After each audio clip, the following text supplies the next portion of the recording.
identity is sold to you as a consumable product. Masculinity is demasculinized. So it's going to be 1950 again. Destruction of any civic and national cohesion. Our history, tradition, heritage has been wiped from democracy. Is this great tool for racial competition. Well, why would people assimilate to a deracinated, depopularized cultural where religiosity both served as both a spiritual domain, but it also served as Illegitimate Scholar. I'm here with the Prudentialist. Thanks for joining me, and thanks a lot. I appreciate you coming on. Thanks for having me on. Always a pleasure. So there's a few things going on There's a few things going on right now. So there's anything that we could talk about, but um, uh, Helldivers, which some of my audience has been bothering me to play. A number of them has been bothering me to play, and I know that you talked to Oron about that. Let's open with that, actually.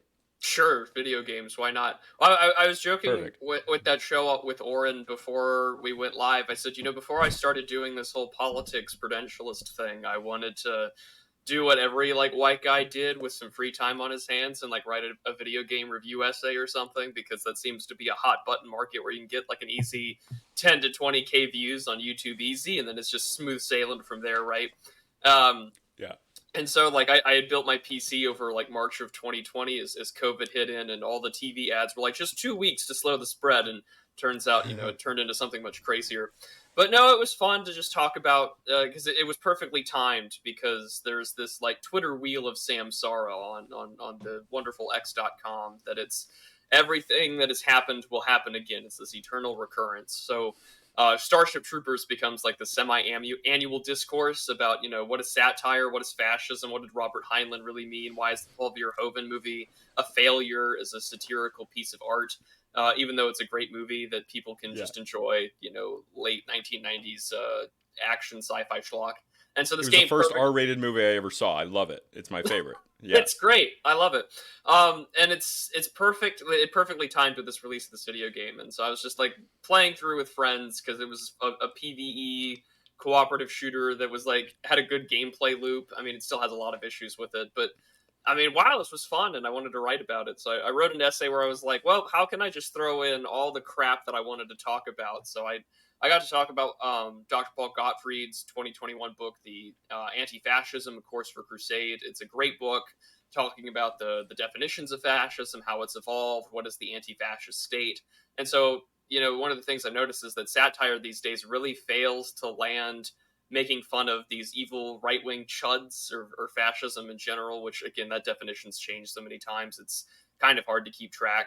So, it's hard to satirize and make an anti-fascist video game when the world you live in is very far from fascism, and is very hard from anything that would resemble a counter-revolutionary action in that respect. So it was fun to talk about with that respect. We live in an anti-fascist state. We live in a society where masculinity is demasculinized. We're trying to be de-ethnicized and depoliticized, where the only thing that exists is this sort of progressive direction away from anything that could be called fascist, very similarly to how communists would call out socialists or social democrats for being part of the bourgeoisie, or being reactionary forces, despite agreeing with them on 90% of issues. So there's this thing that I've noticed that I feel like this is interesting, because it's something that Prudentialist had, or not Prudentialist, but MetaPrime had brought up yesterday. It's this people define themselves by who they are, and also by who they are not. And there's this thing that I've noticed where even if something is very different from your own beliefs, it might not be a threat to you based on the actual context. But from what I see, there's often the people that are most related to you, and then have some sort of key differences. And by you, it's whatever casual group it is, whatever, not you, but the colloquial you. Yeah. When a group is semi-related, when their culture is related in a lot of ways but differs, they're perceived as much larger of a threat than because their functional threat is larger than somebody who might be more different but is different in certain ways, versus things that are very, very different, which you might oppose yourself to on a macro civilizational level, like communists do with reactionaries from the right, or these Menshevik style less radical people, which are a larger threat because they can continue to exist and move your regime in a way that you don't want it to. Um, so yeah, cultures define themselves by who they are and also who they are not. Um, but this game, Helldivers, I like to talk about popular media because, and again, I was talking to Meta Prime about this last night, is that like human beings and human culture learns through metaphor in a lot of ways, and these metaphors that when I say metaphors, I mean these long stories, these civilizational metaphoric stories which form the foundation of our society. Something like Beowulf, something like the Iliad. These traditional fictional, Herodotus history style types of things, and there's a spectrum for that. But the human brain is designed to see these metaphors and form their understanding of the world, form their cosmology, for a term in the anthropology of religion, for how they view the world, for how they the lens through which information that comes in is interpreted. There's the idea, a Mahayana Buddhist, Thich Nhat Hanh, who's a Vietnamese Buddhist practitioner. He's passed away now, but he had the idea that, and this is a very simple idea, so I'm sure he's not the only one, but things are created twice. First in reality, and then second in your mind. So there are the immutable, the divine, the realm of everything that is unchanging. It's math, sacred geometry, these types of things. And then you have the socially constructed view, the view that's created by your brain, human culture. Yes, your innate biology, which is the divine realm, but it's changing between people. And when you have media that is metaphoric, it comes on the TV show. Like a lot of people, they'll disregard media that, like, it's unimportant that it comes out of Disney. It's unimportant if it's a movie or a TV show, but the people who rule our society, you can see through their posts that they marvelize everything. They view things through the perspective of these movies, and they're and it sounds like a joke to us, but it is very important because the human brain, I don't think, can tell the difference between these fictional metaphorical stories, whether they're told by Disney or whether they're told around a campfire from an elder, as they would in a traditional indigenous community. So I think that these types of media, they're very important, and they hold an extraordinary amount of power. And I think it's important to talk about them and not dismiss them as they are. How do you feel about that? Well, I think nowadays, maybe to start from the top, right, that we define ourselves by who we are, what we believe in, but we also define ourselves by who we are not. I Right. feel as if the latter half of that has taken, and I can't even say feel. I feel like it's an objective observation that one could make, that most people nowadays are defining themselves simply by what they are not, and then they can either a go along with some of those, axiomatic presuppositions that they had once held on to, say with like, oh, the left me types. That's a really good example. Like they still adhere to maybe 80 to 95% of those axiomatic presuppositions of what the left believes in. It's just like this one issue that has become their like state of exception to why they're willing to like talk to the other side than anything else. And the same thing that you can see on these like sort of digital ecosystems with politics on the right wing or even on the left, that everyone is sort of just explicitly defined by what they are not. So we start defining terms for what makes, for instance, you see a lot of those like kitschy posters. Sometimes they're AI art, sometimes they're like actual signage where they'll say like punk is like anti-fascist, anti-homophobic or whatever. And all that it is that you're assigning properties to an identity that are explicitly based upon what they are not.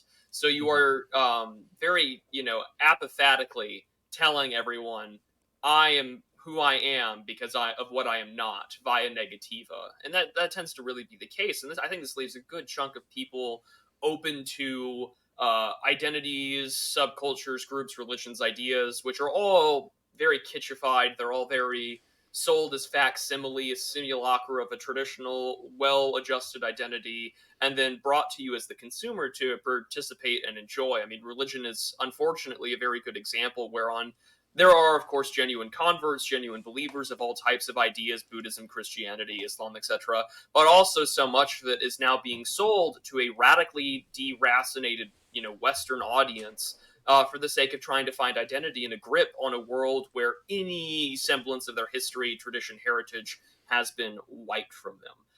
And so I think that we've mainly become a population, at least digitally and especially in the United States, one where identity is sold to you as a consumable product, and that has, of course, widespread consequences. To get to the media section, we have a lot of these sort of mythopoetic narratives that are built into pop culture these days. I mean, they're all very watered down. They're all at the root level, one basic sentiment, right?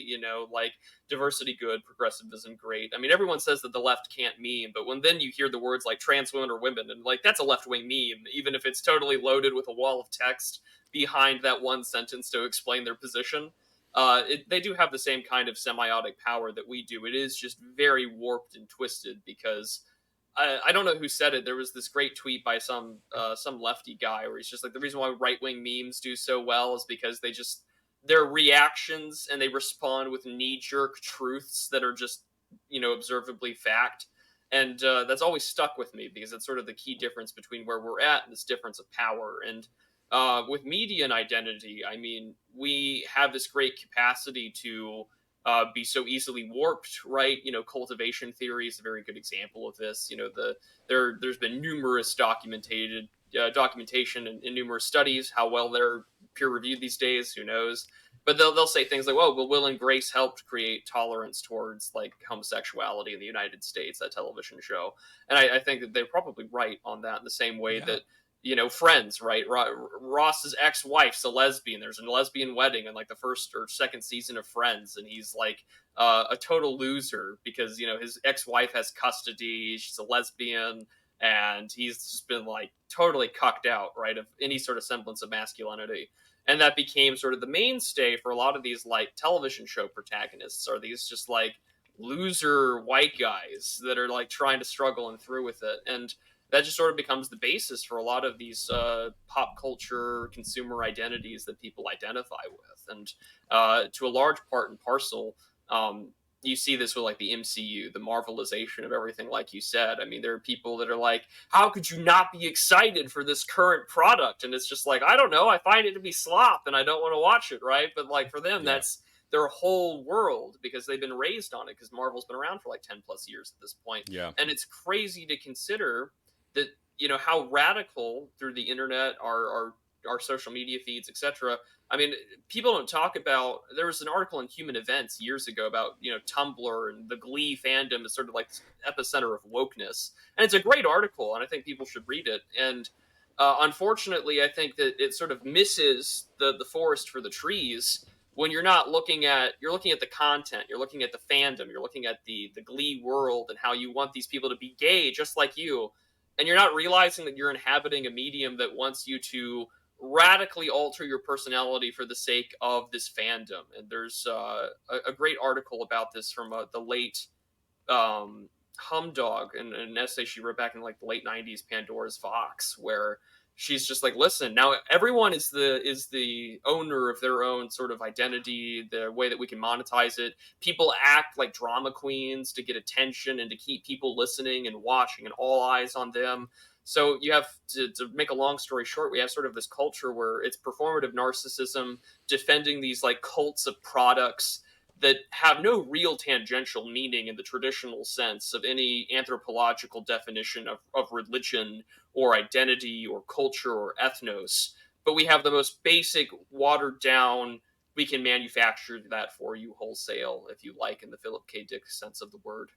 Yeah. Yeah. I you reminded me. I was So I live in Eastern Connecticut. I live right. No, I'm moving soon, but I live because I hate it here. But I live basically closer to Boston, but in the area that's smack dab in the middle between Boston and New York. There's like, if you look at a county map by density, there's like density colors for like all these different counties between Boston and New York, and there's one little area in Eastern Connecticut in the north that is less dense than all the other counties around it. The ones in Boston and New York obviously being denser, but then everything else is like the suburbs that's like one step color down.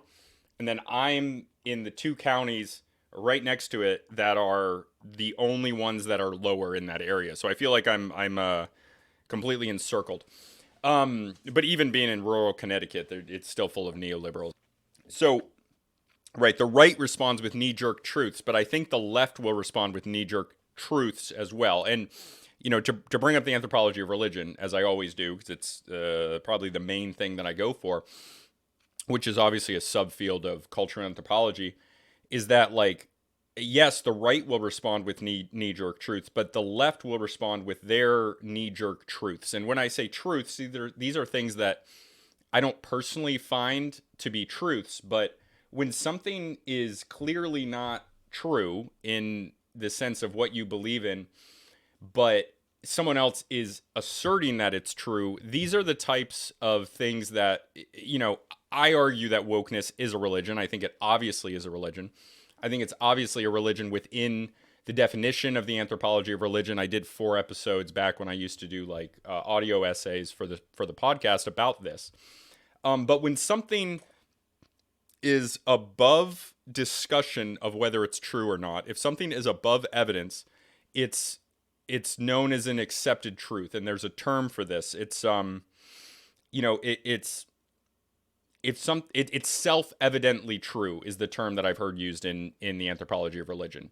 If there is something that is self-evident that does not have to be argued that it's true, this idea that men are women and women are men and that anybody can be whatever they want, this is something that this is how they signal what their identity is. It's how they signal to other people that they believe in that truth. So it's very powerful when you have other people that believe the same thing you do. And in this case, it's powerful in a bad sense, because if there are other people who are they're withholding their critical view of anything, and they're deciding that this is the truth, we cannot speak about this, we can't argue it, it's not debatable. These are the types of truths that people believe in that that unite them in their identity and their cosmology, their belief system. So this is it's one of those things that they use as kind of a gatekeeping thing. Like, if you think that men can't be women, then good luck having a good time at the University of Connecticut, for example, to use me as an example. You know what I mean? Yeah. Well, I think that I think everyone kind of is acknowledged, or they'll debate about religiosity. I know that Charles Haywood takes issue with the left as a religion type deal, Mm-hmm. especially because he'll argue that there's no transcendent aspect to it. There's no connection to what he would call divine, or there is sort of, I mean, in the Christian sense, you have like theosis, you have sanctification, glorification, right, where we're to be one with God, and be part of Him. Whereas for the wokeness part, or what you would want to call progressive leftism, I think that the way to look at it, at least in that sense, I think it is a religion. I just think it's more of a death cult. And the same early, like, sort of Christian Gnostic sects, where some people would literally castrate themselves in order to be totally free from passion or from the body, and to just focus on the spirit. And all these people would die out within the first century, right? And Mm-hmm. I feel as if you're seeing the same thing here, because I've said it a few times now, where it's just leftism itself, which is what we would call wokeism. It's got all sorts of names, gay race communism and some other spicier names, but it has this suicidal tendency to it, and I call it suicidal ideation on a civilizational wide scale, because this pursuit of equity, this pursuit of this sort of radical, chiliastic utopianism, has been nothing more than to say civilization as you know it is racist, bigoted, homophobic, all the lovely buzzwords, right? And that requires you to give up what you have created in order to succeed, survive, and do what is necessary to, you know, function as a civilization. And so when we see this, when people are doing like fake baptisms at the George Floyd, overdose site when Derek Chauvin was wrongfully convicted, illustrates to the rest of us, right? That like that's their sort of orgiastic, their transcendent high experience. This is their connection to the divine. This idea that justice has been served and things like that. And of course, it comes to them at the end of the knife, or it comes to them by the decrepit, decay of our civilization and so on. I mean, we witnessed over the course of 2023 there were like four notable progressive activists and individuals that had met their end from criminals and hoodlums and things like that. And while many had mocked them for how they had died, it does illustrate that that is sort of the end result of their own progressive ideologies is going to be some kind of, if not directly but indirectly, by the very things that they purport. So to me, I see it more like a death cult than maybe an organized religion. It is definitely some kind of Right. Christian heresy in the West for sure. So when I talk about it as a religion, it's like it's I've went into this before, but there's this.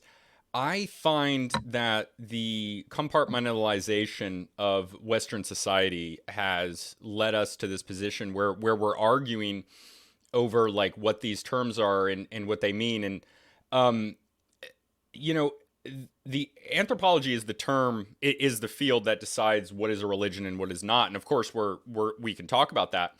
But when I look at how society, being this broad term, this compartmentalization of different parts of society, and when I say the compartmentalization of different parts of society, I'm talking about society being broken down into the economic, the spiritual, all of these different parts, the government. So the political element, the spiritual element, the economic element. There's no end to the amount of human social constructions that you can put into this to compartmentalize it. But as soon as you do that, then we're talking about these things, and ultimately religion, in my perspective, should be in the realm of God. It should be above discussion by these secular, which itself is a compartmentalization, these secular institutions discussing it. And also our perception of what a religion is it's informed by not only our secular society, by this left wing society, but also our own beliefs. We're both Christians, of course, like broadly. And my background, my family is Irish Catholic with a little Hungarian Catholic, and but it's still Christian. It's this root in Christian, whereas our country is rooted in this Protestant tradition largely. Um, but when there's power in this compartmentalization, right? Because when it's not considered a religion, which of course, by the ways that you mentioned, it's not, it allows for for the symbols of what I would call a religion, arguably, to be front and center in a country that doesn't allow us to have our own prayers in schools, right? Because of the separation of church and state. Um, so when we compartmentalize it, and this compartmentalization is an idea that comes out of the Age of Enlightenment. It comes out of this ultra liberal time, the root of liberalism. It allows the culture to be moved in a certain way that allows for these things that are arguably religion, and they are taking the place of religion, but they're not considered religion, so they're not protected by these same laws. Um, for an example, if you were to go to any of these, if you were to go to some place in the 1400s, there isn't really a distinction between. Of course, there's priests, and then there's kings. There's a secular power and the religious power, but they work together. And there's the Holy Roman Empire emperor being, and this is farther back, uh, being chosen by the Pope as the ruler. They're legitimizing each other. Whereas now there's this compartmentalization whereas religion used to be just what you did. It wasn't compartmentalized into this sphere. It was just the way that you lived your life. It was connected to these other economic ideas. And there's this older anthropological study that follows a Buddhist monk, and he goes somewhere, and he's an orphan. So he's an orphan, and then he gets adopted by this Buddhist sect. He becomes a monk, and then they show him going out and giving prayers to people in public, and getting this money as an offering. I think this was in Thailand. And it showed the lack of compartmentalization in this situation, where this Buddhist monk Number one, he was an orphan. So there's this element of him being a Buddhist monk as a system of social control, in the sense that it's dealing with orphans, this situation that is not ideal to the culture. It's a culture where, you're supposed to be raised by two parents, and then your parents die, and then there's this cultural way of dealing with him being an orphan. He can become a priest, and then he goes to the or a monk. He goes to the monastery.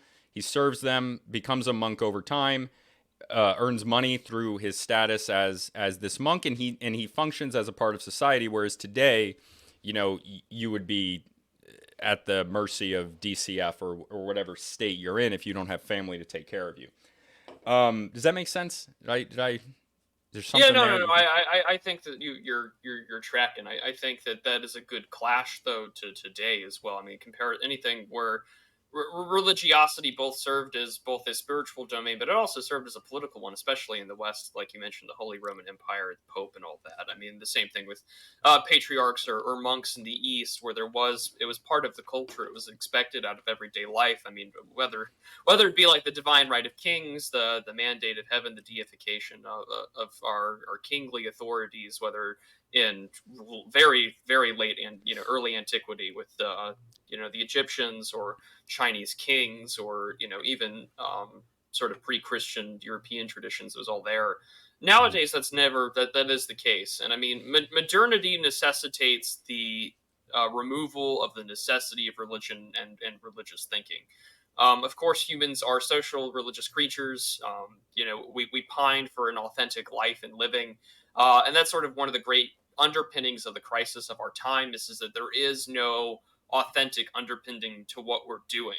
I mean, like for all the discussions a few years ago about like woke capital, what has it done? Well, I mean, woke capital, for however you might want to like that term or not, you were selling progressive platitudes to an audience desperate for some kind of indulgence or some kind of release, and the desire to simply go out of their way and enjoy themselves for the sake of a movement or the sake of ideology. It's been neutered of all substance, and so we can sell it back to a large crowd of people who are looking for answers and looking for truth. So it turns these most progressive, capitalist critics who find capitalism boring and red Mark Fisher, or just want to like tear down the system because they're angry.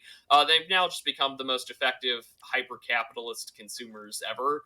So like if you're looking at it from like a socialist Marxist lens, that's an incredibly counter revolutionary tool and mechanic. And if you're on the right, you can just sort of point and laugh at these lefties, saying, "Well, like, look, you guys have become slaves to the very things that you want to dispose of." But that's just on a little level. But on the larger one, you can also look at it and realize, well, this is how power works, and this is sort of the interconnectivity between sort of the state and the religious authorities that there are now.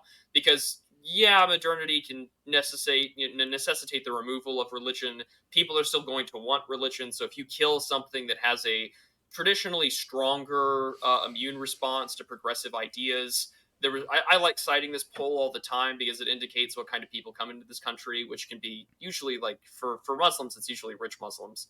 For instance, in 2017, the Pew Research Center did a poll on religion, and it found that white evangelical Christians had lower tolerance for homosexuality in comparison to the American Muslim counterparts in the United States. Mind blowing fact, but it also illustrates that a lot of wealthy people have no problem coming over here and adhering to the progressive platitudes of this new civil, gay race religion in order to ensure that they have their sinecures, their money, their patronage, and everything like that. Whereas the other side will happily just try and resist it because they know what it's done to the population and done that way before. And I mean, so for instance, I mean, the Parliament of Greece recently voted and passed a law that would allow homosexual marriage in the country of Greece, making it the first Orthodox country in the world and hopefully the last to allow it. And I mean, pray for them because we went from just a few short years from Obergefell v. Hodges to state mandated, castration of children for the sake of the transgender cause. When this was originally all about gay marriage and this liberal myth that the selection pressures of AIDS in the 80s and 90s meant that, those that were acted more heterosexual had one partner and didn't, bum 300 people a year or, or a month and didn't catch anything, well then bam, you're fine, you're good to go. And that's sort of where this progressive myth comes out. Then you have TV shows like Will and Grace that support it. You're beginning to witness the illustration of a new civic religion being born out of this. Well, we're peaceful, we can experiment, the old gods are dead, new atheism arrives just at the same time. And then now all of a sudden you're witnessing the recreation of that authenticity, that legitimization, as you mentioned with the Holy Roman Empire, the king and the Pope. Now we're seeing this with like the state, academia, media, pop culture, validating and authoritatively saying, we find this to be legitimate. We will support it. We will subsidize it. We will ensure it. This is the new religion of the state. This is how it's going to be. Diversity is your strength. We have all these creedal statements that come along with it, because anything opposite to that is heresy. And obviously, we know that wrongthink is punishable to the fullest extent of the law in the United States. And well, not yet. The lovely people over in the United Kingdom have us beat with that respect, but still, I mean, it's illustrations of where things are probably going here as well. Yeah, yeah. They need licenses for that free speech that they have, but they're not giving out the licenses. Um, okay, so one thing I want to go back to when you mentioned identity, right? So identity is what did you say? Um, I didn't write down exactly what you said. That's fine. So identity, like and this is something that Basil talks about, is like so Basil, if you're not familiar with him, he is a gay, and I'm putting that in quotes because he doesn't identify as gay. And his point is he has a lot of points, but his basic point is that having even having if you're a man and you're having sex with men, that doesn't have to be your identity. This becoming an identity is kind of a creation of the West in general. So it's it has more of a context. So and this is an example for something more broad, but having an identity is different from your actions. So you can have whatever actions you have. I'm sure that, I mean, there's porn stars, not that they're a good metric for anything that we talk about, but as an example, there are straight porn stars who do have sex with men, and they're not gay because they don't identify as gay, even if they're bumming men or getting bummed by men. So that and these words can mean whatever you want them to mean. There's no there's no rules for it. You can identify as whatever you want. I can identify as gay if I wanted to, even though I've never touched a penis besides my own. Fact check me on that, Snopes. So there's so there's when but tying things to your identity, creating these identities that are then in line with whatever else the world around you wants to fling at you. If you on your own, really through through like the propaganda you've been fed, if you on your own, ultimately, like you can say on your own, but based on what you've seen around you, based on your schooling, based on the media, if you decide that your identity is this, and then that whatever this is, that has been defined by some sort of outside factor, then things that you believe based on that ideology can then be fed to you by whatever the legitimizing force is that is deciding that identity.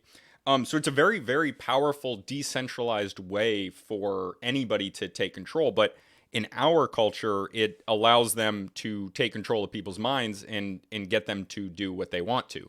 Because once you decide this is my identity, this is what people like me do, this is my community, then that is the most powerful. And this is, I'm writing right now a piece on propaganda to submit to the Dissident Review with Alaric, shout out Alaric, on this, about how people form their underlying ideas in order to form their beliefs. So how your identity is related to what you believe. Does that make sense?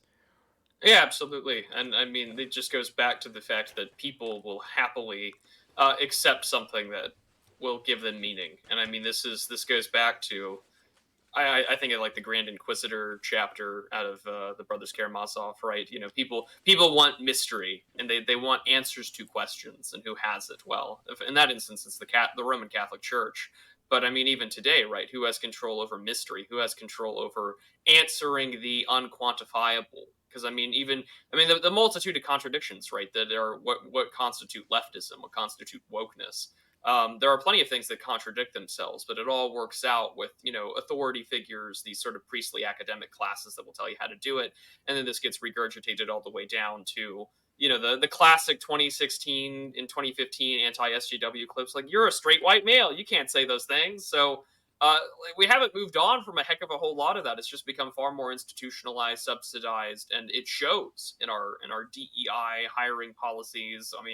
The reports that had came out saying that, like, basically, a lot of the new hires are from foreign-born workers and from immigrant labor, and native-born American labor has gone down. Like, it just illustrates the systemic effect of these ideas and the promotion of who they wish to be part of this congregation and who they find to be evil. So yeah, absolutely, it does. It makes perfect sense to me that people will happily take what's on and sold to them because everyone's gripping for some kind of purpose and meaning. And I do have to give them props because it's an incredibly sustainable system as long as the immigration and the anti-white resentment keeps going. That you can keep selling this death cult with ease.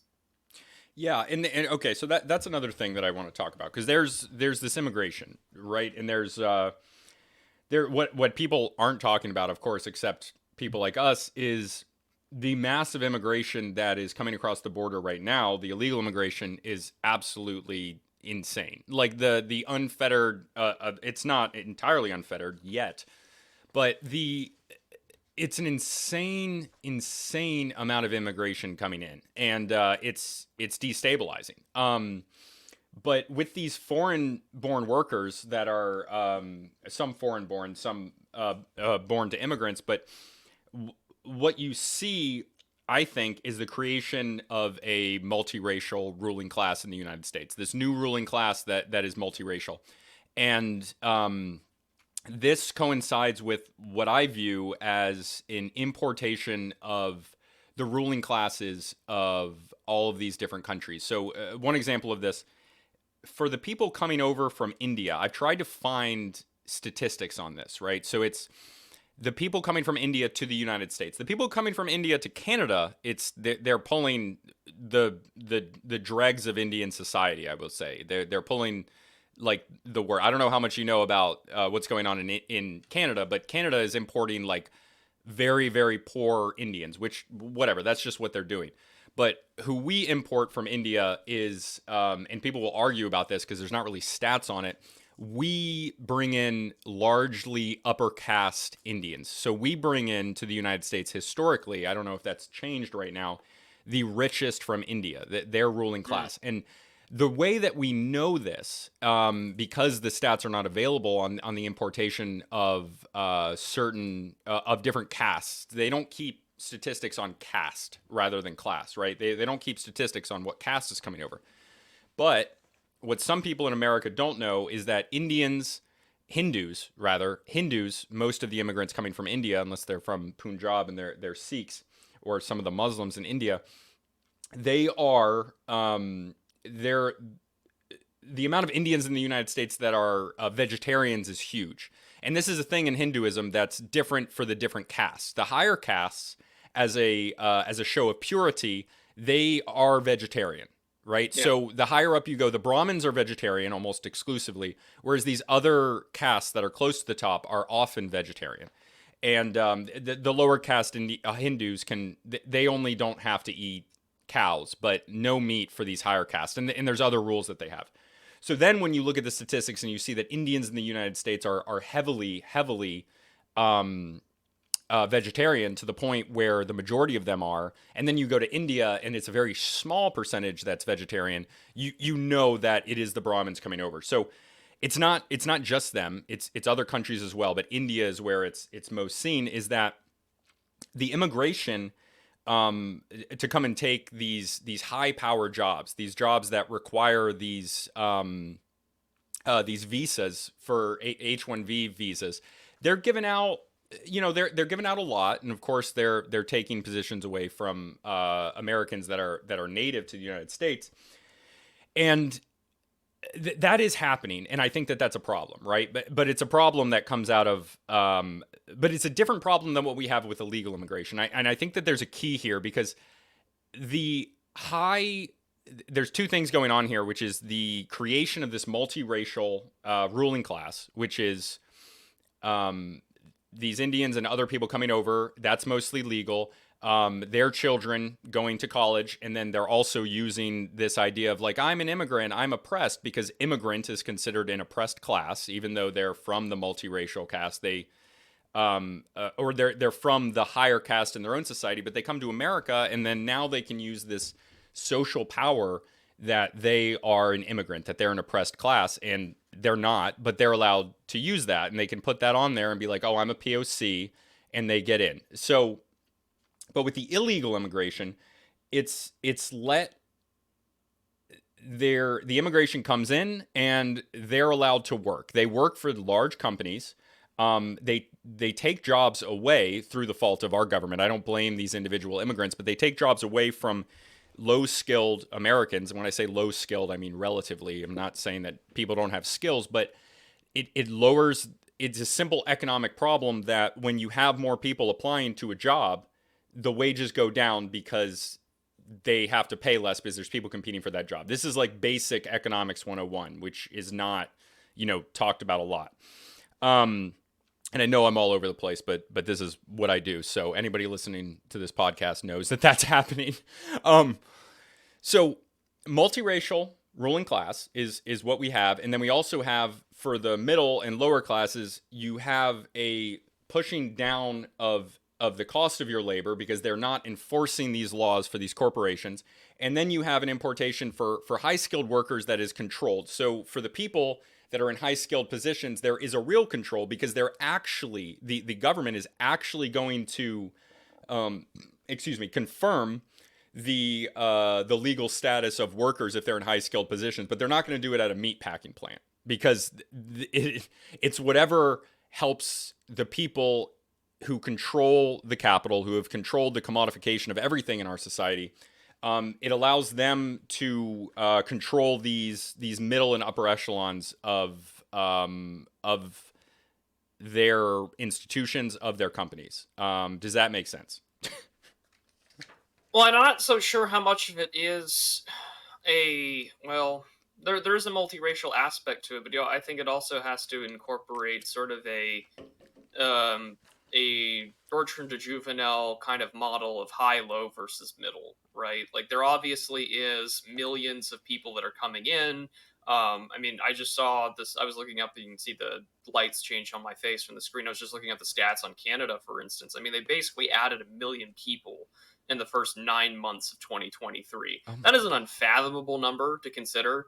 Most of the people, like, there's now a large percentage of the country above statistically, significant. So, the P greater than 0.05 or whatever. Like that are that are in the country of Canada that have been there less than a year. Like, it's an insane thing to consider, right? And Philip Cafaro wrote this book, I want to say back in like 2011, 2012 or so, about how many is too many, the progressive case for reducing immigration. He's just like, even a progressive was just like, hey, this is unsustainable because the destruction of any civic and national cohesion is right around the corner. Of course, that doesn't matter because that's purposefully what they want. But you do have, Indians are a good example, and I don't mean this in a way to sound, who cares what I sound or look like. I think it's blatantly obvious that people come in, they will establish themselves, and then they will turn their jobs and their employment areas into little ethnic enclaves, and to where now a majority of the American tech sector is nothing but Indians, and will try very exclusively to hire nothing but Indians and to make it as ethnically homogenous as possible, effectively colonizing an entire sector of the American economy.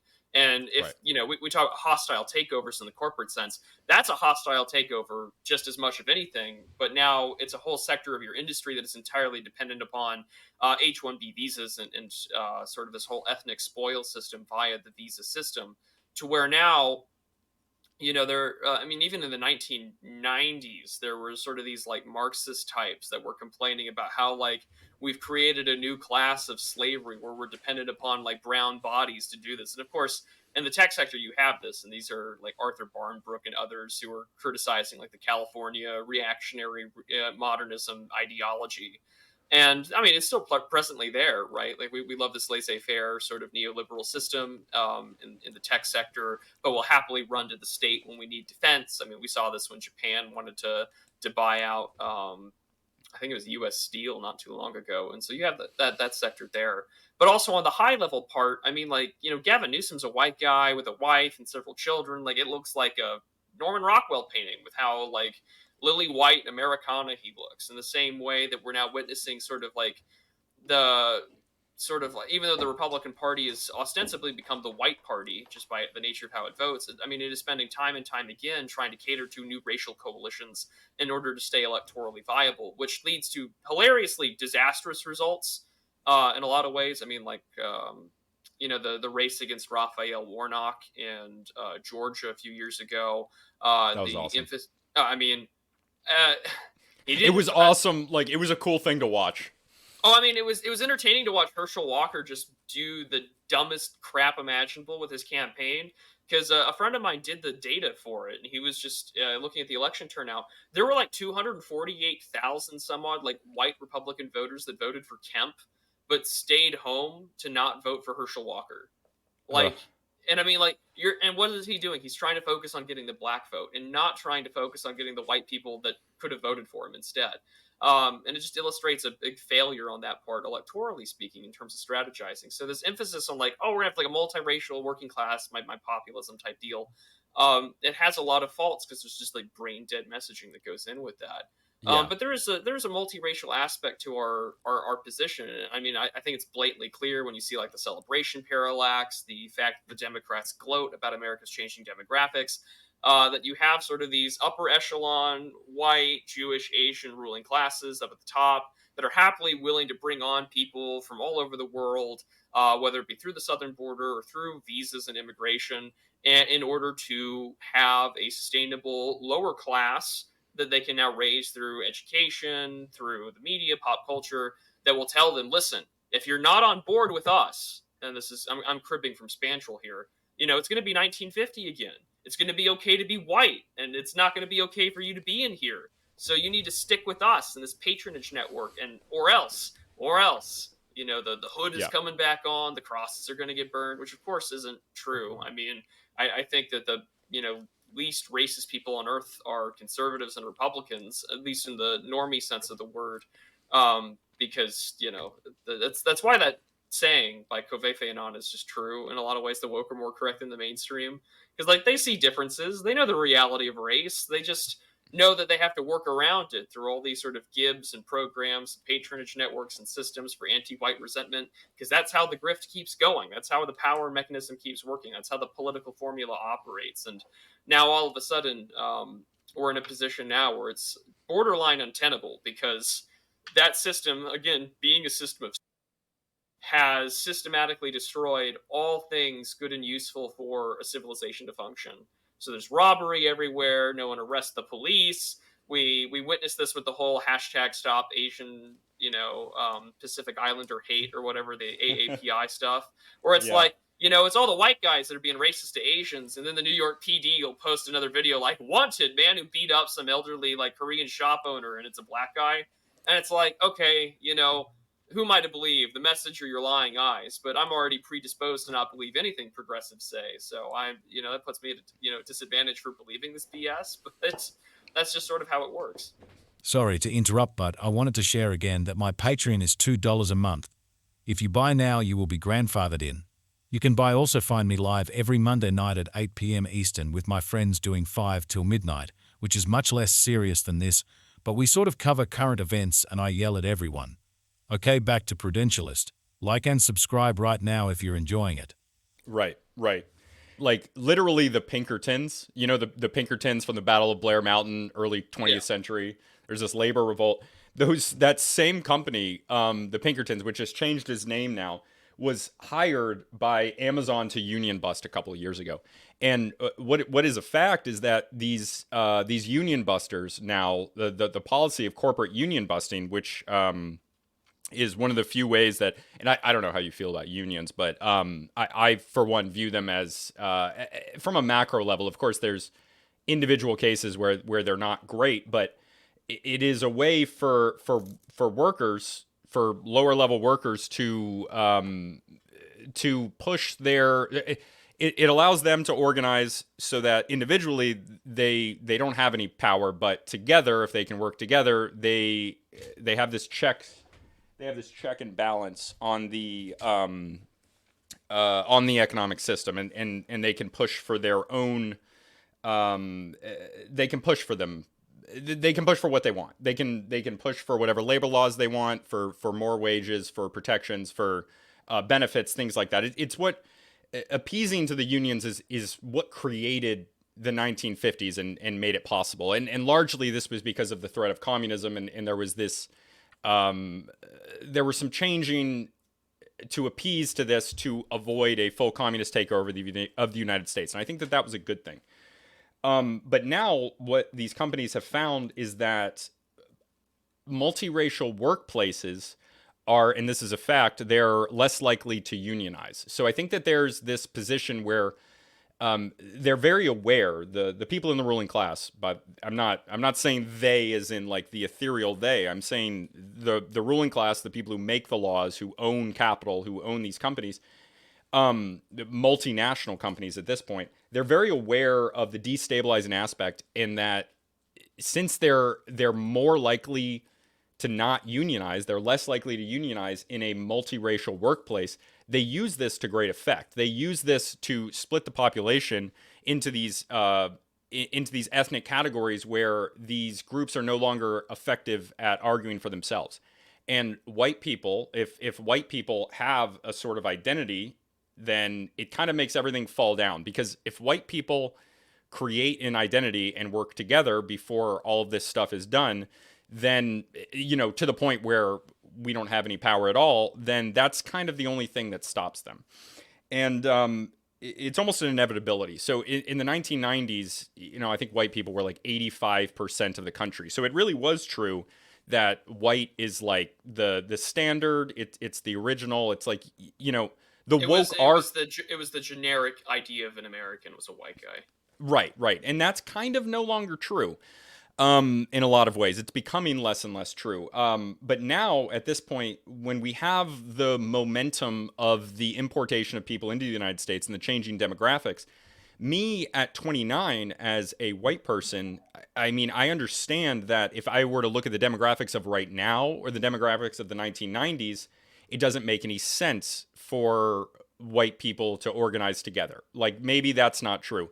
But what I do see is that with the changing demographics in the next 30 to 40 years, it is a different situation. It's that like white people have to have an identity and work together. And that doesn't, discount other races. Personally, like I don't have ill will towards any other races, but I understand that when you live in a country that is forming, and we've seen this just the last few years, is forming these ethnic identities. It's like, the AIPAC and the Zionist idea is one of them, which is, that's the strongest one, which doesn't get talked about as much. But what you'll see is that when someone like, what's her name? Is it Tlaib? The one from the Somalian one? That'd be Ilhan Omar.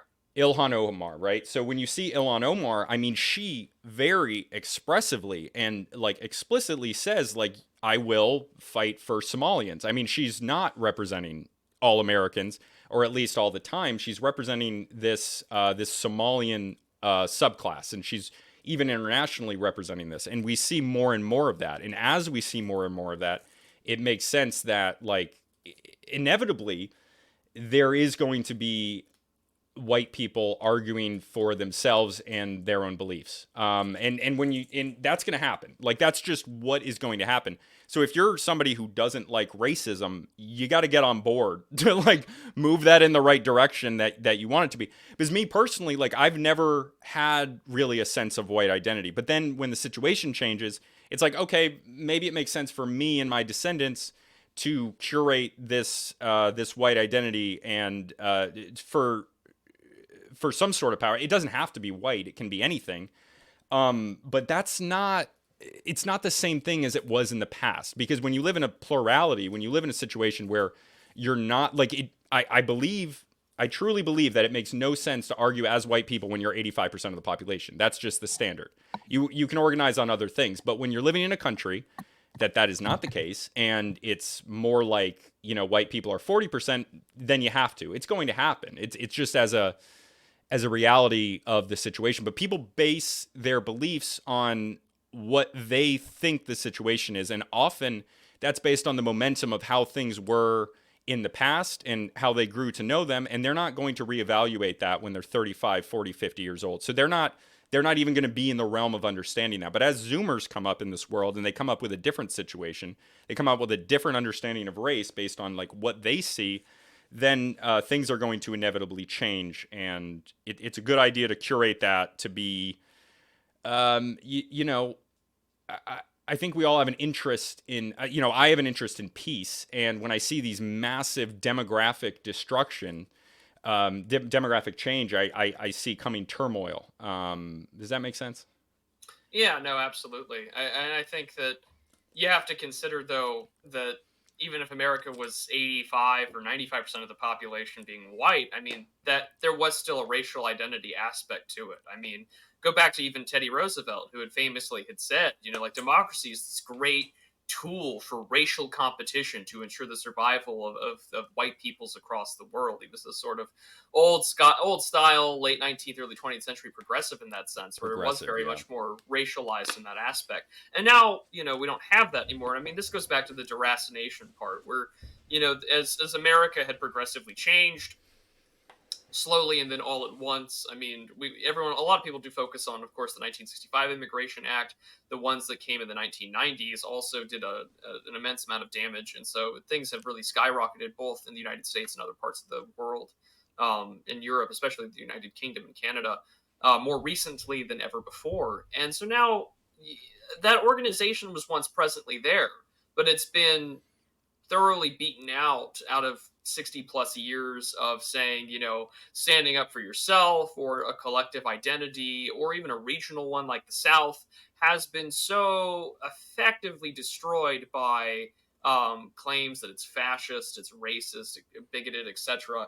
That any kind of organization that you're going to see come and emerge is going to happen as the other populations, and it becomes incredibly multi-ethnic, multimodal in how it operates. But right now, the ethnic spoil system is very much, for one group of people and for the other. I mean, it is basically divided in a very white, non-white kind of political system. And I know that that's somewhat reductive because there are groups that don't often get as much of the piece of the pie as others. I mean, this is why you see Asian and Jewish groups get particularly upset over quotas.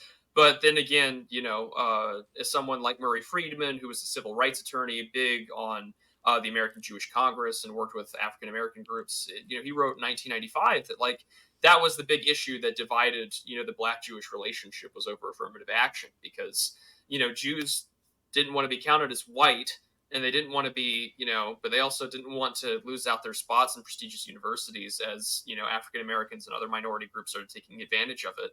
And then, of course, the issue of Israel and others. So, I mean, despite everything that we have here in America, these systems do work primarily for one group towards the other, and then their inter-minority ethnic interests will be fought out. But it's always redirected back to hating what was the historic majority of this country and the founding majority of this country. And that issue, I mean, identity politics is inevitable, and anyone who says otherwise is clearly, they're acting like they have nothing but, cavalry and bright blue colored Napoleonic era uniforms as they charged into a bunch of machine guns in World War I. You're going to get slaughtered, and we've witnessed that time and time again.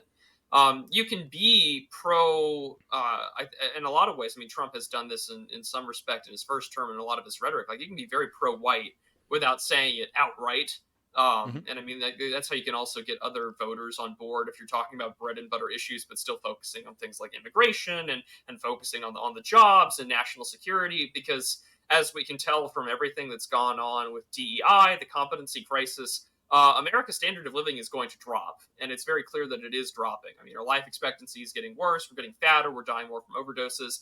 I mean, clearly, everything from DEI to our open borders to our issues on drugs, etc. Everything about a progressive policy or catering even to wealthy corporations has effectively made America weaker, less sovereign, and unable to do anything to solve the problems inside the country. So anyone that can say, listen, we're going to fix these issues, we're going to put the right people in charge, I mean, odds are those guys are going to be like successful white guys, and maybe some minorities here and there. But again, you've reinstituted a sort of popular consensus that illustrates, okay, America can do things still, and obviously it's very clear with some of the few titans of industry that we have left. But on a nationwide scale, it remains to be seen. And unfortunately, yeah, there will be people that speak out for like white interests, or there might be a more white-oriented political faction that comes out of this. But my fear is that American whites have been so thoroughly deracinated and told not to view themselves as white that they have the lowest in-group preference out of all races in America. So if they have one, it won't be until America whites are like 35% of the population rather than Right. like the 57 we are now, which is still, it indicates a growing problem that anything that held on to conservative American culture, I mean, Stephen Wolfe got into a lot of trouble for this, but I think he was right.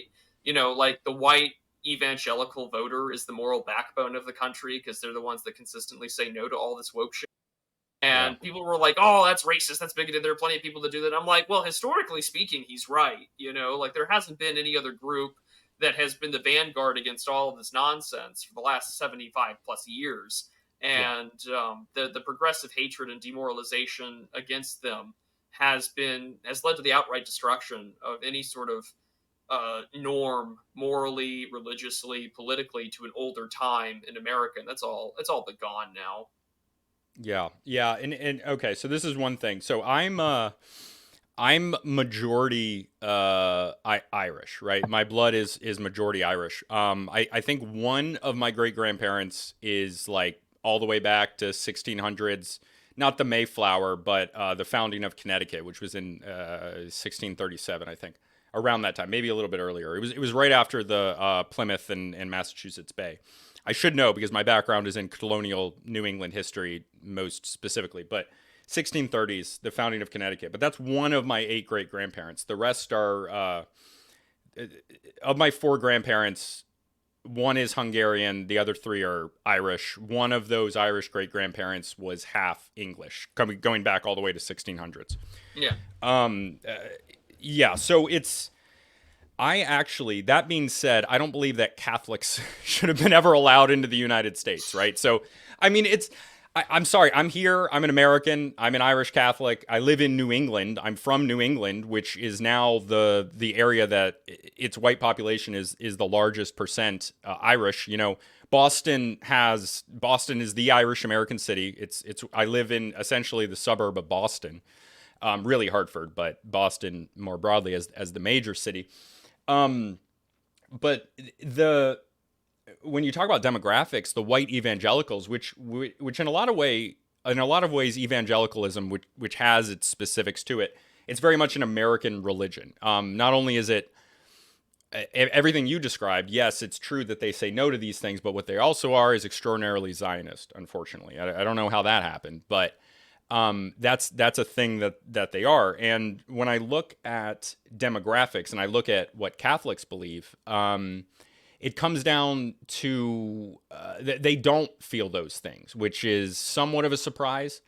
10 years ago, I might have expected that the introduction of more of these Hispanic Catholics would have the effect of producing, like, I thought that a lot of these Hispanics, especially Puerto Rican, Cuban, a lot of the Mexican immigrants that we get are these more peninsulare, more castizo white Mexicans. Some of them are, but they aren't treated like that. And of course, it makes sense to me now that a lot of them did not assimilate into the greater white population as the Irish and Italians did. And there, as an Irish person, there are still people on Twitter that will tell me that I'm a periphery white, which I think is awesome and funny as hell. But regardless, I think it's funny for people to tell me with my long blonde hair and my Hyperborean eyes that I'm not white. I legitimately think that's hilarious. I don't personally care, but it's funny. Now these but it makes sense that given the situation, why would Hispanics assimilate into the white population when they're the ones that are right now benefiting the most from the DEI stuff, because they're being treated as not whites. They're going to keep saying they're not white because then they get these bonuses. And then if they act out, to bring an example from the University of Connecticut, the current dean of the University of Connecticut NEAG School of Education, where I got one of my bachelor's degrees, and then I quit my master's because I didn't want to go to London to teach in a London private school. I was supposed to go to Nottingham, which would have been fine. It's up in the Midlands, where I could be around who is ostensibly my own people. But in London, I don't want to go to a non-European city, so I didn't go to London because it's not a European city. And I didn't want to go, and I didn't want to be a teacher anymore. So. Crap, I lost my point. I was coming right to it and I lost it. Oh shit. Oh, so the dean of NEAG right now was my teacher in NEAG at the NEAG School of Education, which is the federal secretary of education of the Department of Education. Get rid of it, by the way. We need to get rid of the federal Department of Education. The current one, Biden's federal appointee, got his master's or his PhD at the University of Connecticut NEAG. It's one of the top 10 in the country. Not that I value that, because education majors are, on average, one of the top 5 dumbest majors, by the way. But that is to say that my university, the University of Connecticut, in education, is one of the top ones. It's top 10, if not top 5 in the country. So what is coming out of there are the beliefs that are at the highest level of purity in education. So things that come out of Harvard, Yale, MIT, Princeton, these Ivy League plus type universities, UCLA, these most prestigious one, Ivy League plus, those are the beliefs that are, through hierarchical diffusion, at the top of society, they spread down. Hierarchical diffusion being a term in cultural anthropology where culture is diffused through the population in different ways. Hierarchical diffusion being from the top down.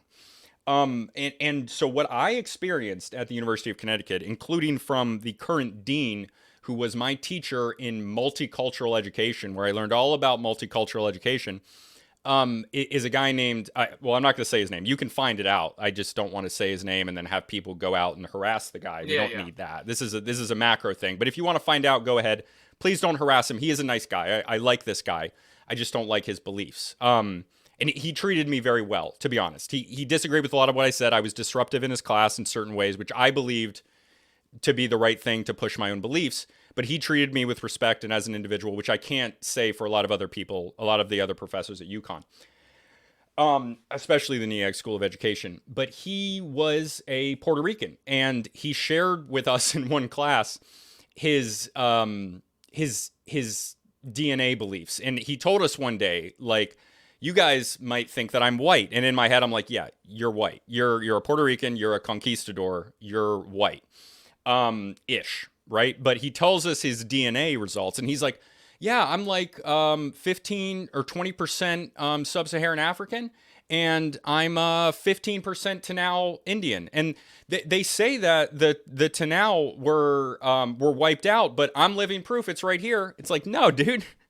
That's living proof that your great-grandfather raped somebody. Like, you're just a rape baby. And I didn't say that in class because it's personal. That would have been too far. I was very...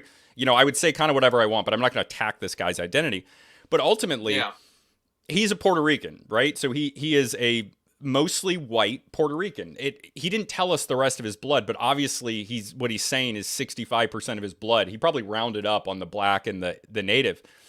He's majority white DNA, but that doesn't make him white in the one drop rule. And why would he assimilate into white in a society that gives him preferential treatment?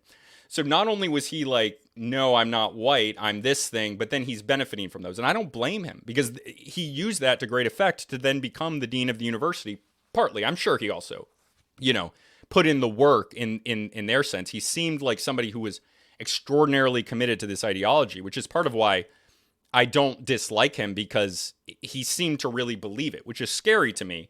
But it's also like it makes sense why he would be in protection of these ideas.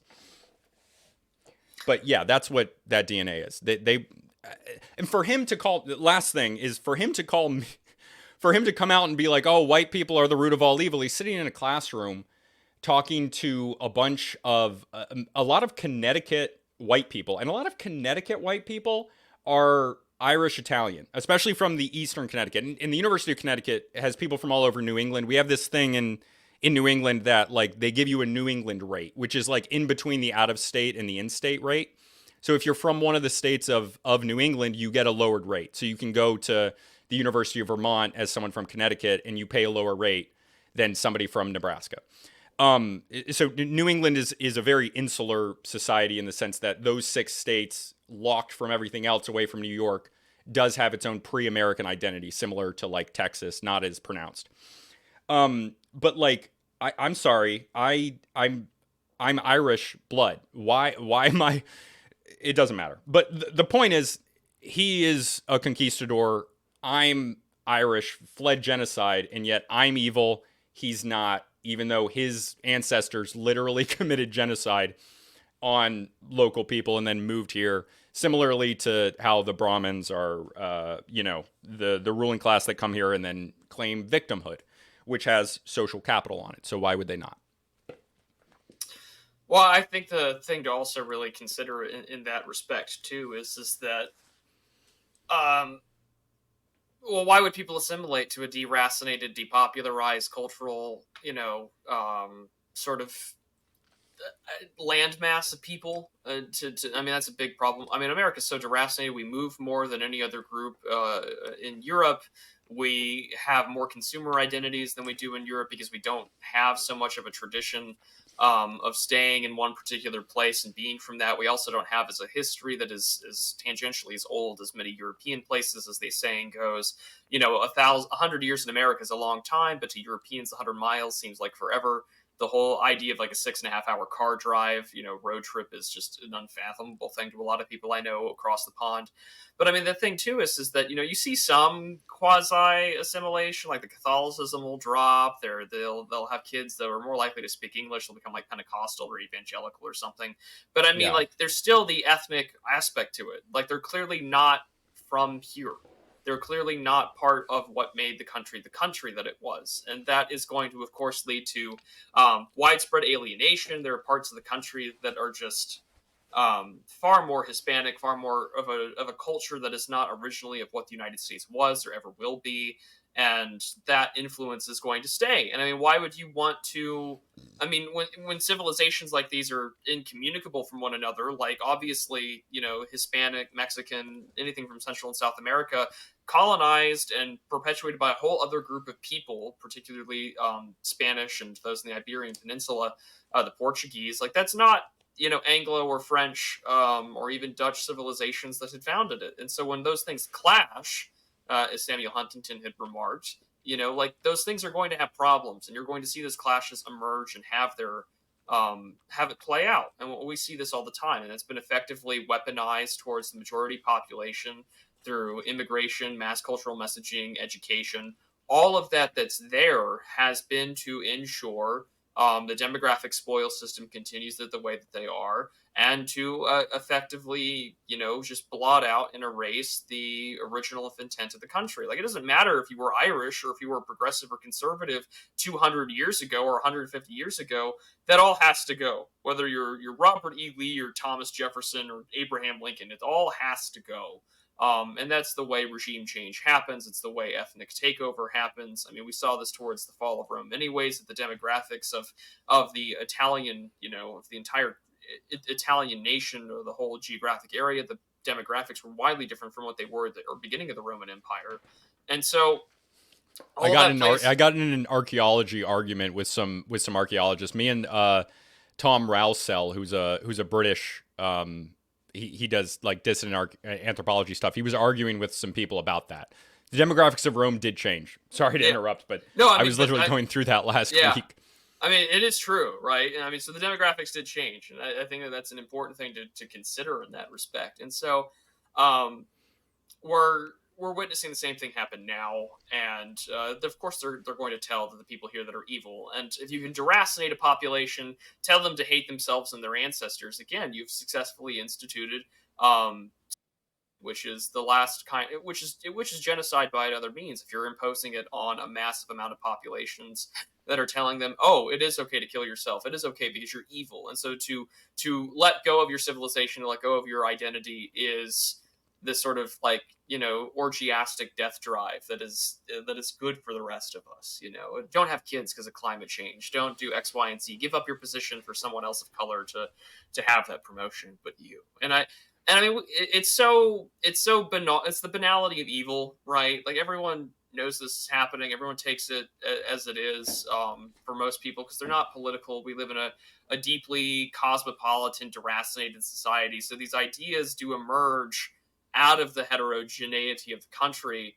And I expect that things will continue to get worse in a lot of these areas before they get better. And I mean, we saw this too back in the 70s and 80s. Like, isn't it time you had a senator where a lot of these sort of like right wing reactions were to crime, and were to the just laughable lack of enforcement of basic laws and policies? And I mean, even some people are having to walk back, but that's the nature of power, is just the unleashing of this sort of, to be kind of cruel and Foucauldian about it. I mean, like, biological warfare on the population, and that's where we're at. So there's an idea in political theory, constructivism, and Yeah. I apply this constructivist theory to a lot of things. And constructivist theory, I think, can be applied interdisciplinary between like anthropology has all these subfields, right? So it has the four main subfields: biological anthropology, which I don't deal a lot with. That's like DNA and stuff. Archaeology, which is actual digging up stuff. In Europe, it's its own field that has to do with the history of anthropology growing in the 1800s, when we still had like Native Americans still running around doing like indigenous Native American stuff before they were all subdued. Whereas in Europe, they were doing it all on old stuff, besides like the Sami in the north. So there's four subfields. There's physical/biological. There's archaeology. There's linguistics, and then there's culture and anthropology, which is what I do. And each of these fields has subfields in them, and each of those subfields works with some sort of different field interdisciplinary, because anthropology is, as far as I know, it's the most interdisciplinary holistic field. So a physical anthropologist, biological anthropologist is going to deal with a geneticist, whereas a cultural anthropologist, like me, not that I'm a real one, but I call myself one. I have overlap with under cultural anthropology. There's physical anthropology, or I'm sorry, there's political anthropology, which deals with politics, culture anthropology, which deals with culture, including religion, economy, things like that. So in political political anthropology, when I'm thinking about a socially constructed organization, these organizations, they are created with certain rules. They're created with these bylaws, and they're created in a structure that is socially created. So there's different structures that these can have, and then there's different rules that you can put on them. So there's different organizations. There's LLCs, S corps, C corps, all these different organizations, and those have particular structures that have legal ramifications, and those laws change over time. But there are companies that were created by people who are all dead now. All the people that were involved in them, and this has to do with 501(c)s as well, different charitable organizations. You have something like the General Education Board, which was created by Rockefeller. They are created with an intent in mind. They appoint people to positions, and they grow, and they kind of become their own monster, because even the CEO is not in full control of these companies. If a CEO is in charge of a company, and that CEO decides to act like a little Caesar or something, and use that company to push their own, use it as a personal piggy bank, there's laws that could actually put them in prison for that. So they don't really have free reign. of doing whatever they want. They're really owned collectively by the shareholders, which in a lot of ways today, and this is part of the issue with DEI and ESG, I went on a long rant with Bogbeef and Marbleck around how the BlackRock and State Street, these organizations, and Vanguard owning these index funds, which gives them voting rights, because when you buy an index fund and then they use the ownership, these are non-voting shares that they have. They use those to push their particular ideology. And so these socially constructed organizations, you have a government that is created to do a certain thing, and then over time it gets captured by these other forces that they hack it, which is like, following the law but not following following the letter of the law. But then there's a whole book on this. It's a behavioral economics book. I'll drop it below. It's a really good book that I highly recommend. I should probably talk about it more a different time. But this term of hacking, people will look at the rules of the social construct and they'll work within it, but then not follow the law. They'll find a way to skirt the law, and this creates a lot of rent-seeking behavior and a lot of fat on these social constructs. But more importantly, these social constructs like these, the government, no single person is in charge, and they do their own thing based on their structure and the company culture that's been established. So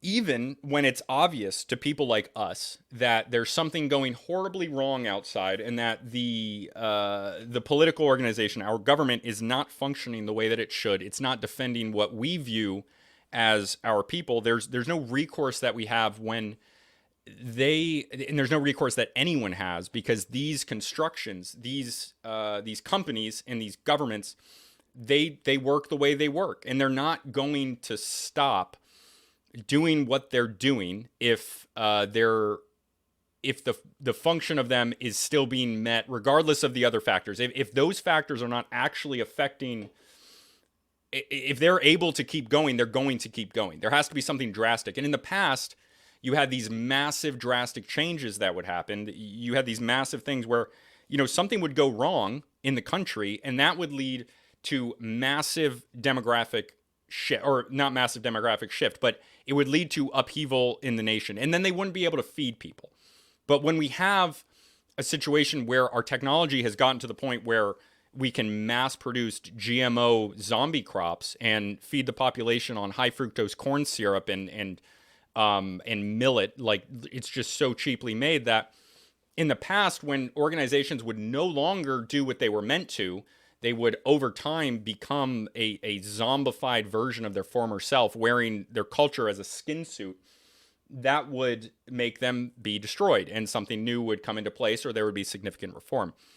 But what we have now is the basic needs are met, and there's no sort of organization that can come up and change the political structure that we're in so it doesn't happen.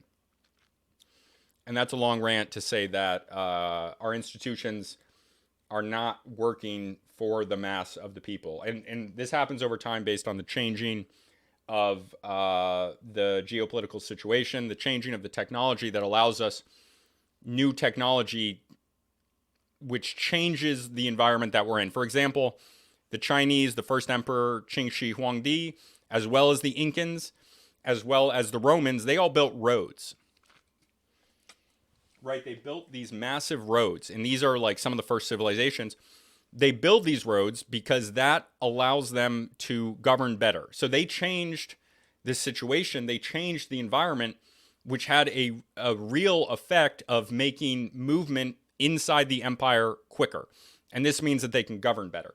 But what we have in the modern world is this situation where we used to have an aristocracy that was attached to the success of the nation and the greater people. We used to have an aristocracy whose beliefs were in line with the greater nation. But now, where we have this global world, when we have this global world, the actual technology has changed to the point where now that we're globally connected, there's this global trade, these corporations are no longer even American corporations. They're not working in America's interest at the expense of, say, Guatemala or Panama.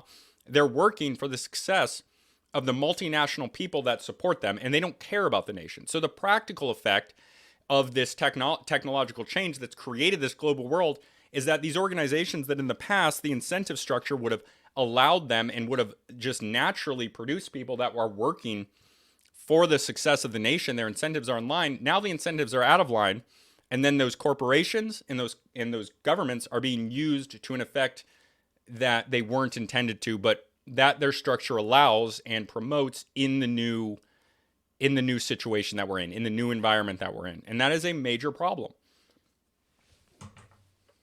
Yeah, the NGO consultant, I call it the consultancy crisis, just because there is so many NGOs. There's I mean, the whole thing, of course, the blurred line between what is the state and what isn't the state is incredibly blurred, just because of how much billions of dollars the U.S. government spends on consultants, grants for various nonprofit organizations, corporate entities that do that, like you were mentioning, 501c3s, S corps, and the like.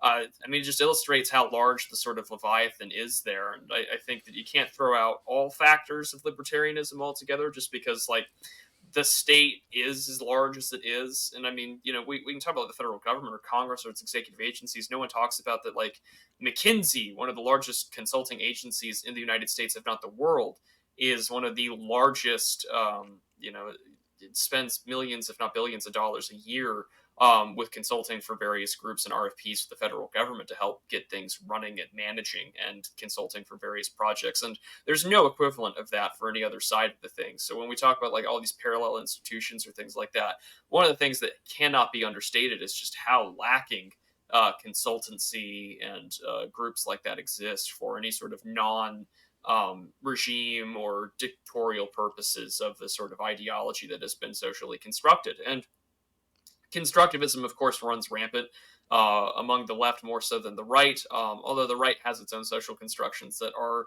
much older than what you have today. This is a big aspect of what Yarvin would call the two-story state, or any sort of process of social and religious takeovers. It's just that, well, can it answer the questions of X? And if the answer for X, especially if you're catering to new demographics and people who are not originally from here, states that, oh, it's evil, oh, it's bad, oh, it's etc., well, then, yeah, like, you have an answer right then and there, right through the sort of progressive intersectional argumentation about why everything is, like, white guy's fault.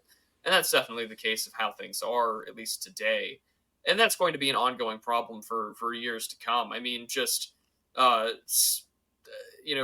if you were able to sack or defund, that would be a massive win, because you take away the spigot, which is the part of the patronage, part of the Gibbs, part of the programs. And they know when they call you a racist for wanting to, like, say, slash entitlement spending. Like, we know the answer to that. Well, yeah, it probably would be bigoted to do so, because obviously it goes to one specific group of people and not the masses. And I mean, like, these are basic points that were used in much more coded language years ago. I mean, even Paul Ryan, when he was, like, even before he was Speaker of the House, he was talking about, like, the war on poverty failed. We spent $1 trillion. It didn't do anything. Here's how we could reform it. And I don't really take I'm not so sure how I feel on the whole reform versus destroy everything debate. But I mean, some of those policy positions that he was talking about, just the abject failure of what we had done. Of course, they're going to call Paul Ryan a racist, but is he objectively right that it has not done anything to lift a particular people out of poverty? Yes, he is correct. I mean, is he correct about the root cause of those reasons? Probably not, but it does illustrate that there is a huge swath of billions of dollars that are being spent that has made our ongoing crises of demographics, of politicking, of racial spoils, all the worse that they have become. And I don't think enough people understand the size of that monster. Yeah, they don't, except maybe our listeners. But even then, it's hard to understand. Like, I study this stuff all the time, and to me, it's obvious. Maybe I'm just biased, but I read a lot of different stuff, and it's scary to me viewing history and viewing what I see as what is inevitably coming, and it's not good. And I hope I'm wrong. Not to be a doomer entirely, but I think with complex systems and the way that we're going, I don't see a way out. That's good for the mass of the population. All right, so we're coming up. Any final thoughts you have? I think that something that needs to be seriously considered, I guess on the right, but also just in general, is going to be sort of the NGO, nonprofit, the consultancy aspect of it all. I mean, we've bounced around from ethnicity to religion to ideology, but I mean, whatever is going to be socially constructed to reverse this or to change it or to kick people out or to just institute a new um, ideology, a new constructed identity, a new constructed anything, or even going back to an older one, you are going to have to find a way to control the spigot and control where that funding goes. And one of the biggest things to consider is going to be that there are hundreds of thousands of nonprofit organizations that are competing day in and day out for federal dollars, state dollars, that are going to be promoting um, these sort of ideas that we've been discussing for the last hour and a half. And I think that it cannot be understated that that's just one facet of an already large problem. And I mean, this is the whole blind men feeling up an elephant thing. We're all going to like grab one part of it and describe something completely different for what the animal actually is.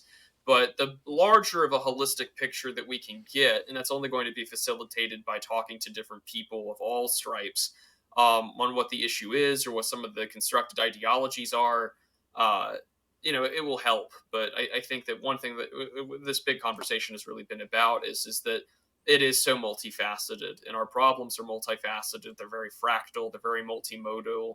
Um, they're not complex. Well, they are complex in terms of their scale, but it does illustrate that you need to have control at least of the money, and that would be a good place to start. Yeah. Yeah, absolutely. Well, thank you for coming on. What do you want to promote most right now Oh to well, if you my could. humble audience? Well, as always, Sam, thank you for having me on. It's good to talk to you again. I think the last Thank you for time coming on. we Seriously. had chatted was you were on my channel a while ago. As for right now, I've been doing a lot more writing as of late than a lot of being live or recording or talking to people. The two things that I would like to promote are just my Substack, the prudentialist.substack.com. I try to write there more regularly. That has been my goal for 2024, is to write more and to write more often, and then to direct people to um, an interview I had not too long ago with Marshall McLuhan's grandson, Andrew, who is the head of the McLuhan Institute. So I would recommend people go on YouTube at my YouTube channel, The Prudentialist. Just look for the frog, and you'll see me interview Andrew McLuhan and talk about his work and the work of his grandfather. So those would be the things that I would like to promote. And as always, thank you so much for having me on. Yeah, thank you. And also, if you enjoyed last week's episode, which at this point is last week's because this will come out the Monday after next, he also did a 3-hour interview on Meta Prime's Substack where he has his podcast, who was on last week when this comes out, unless you're listening on the Patreon. No, it's still true on the Patreon. So, yeah, thank you so much for coming on. And also, I should say that almost always I am in the comments of Prudentialist with Geo Giant. What do you call that again? Oh, we have a show every Thursday, 2:15 p.m. Eastern, called The Digital Archipelago. We cover the news, politics, culture, art, media, film, and just a grab bag of everything. And that's every Thursday, 2:15 p.m. Eastern, on both Geo's channel and mine. Yeah, that's a lot of fun, and that is, I think just based on its time, it's the one that I'm in most common. I'm almost always in that chat room because I'm always like Thursday during the day, I'm sitting around working, and then I'm like, oh, Prudentialist and Geo, who I don't know, by the way, but yeah, still enjoy it. Yeah, so thank you so much for coming on.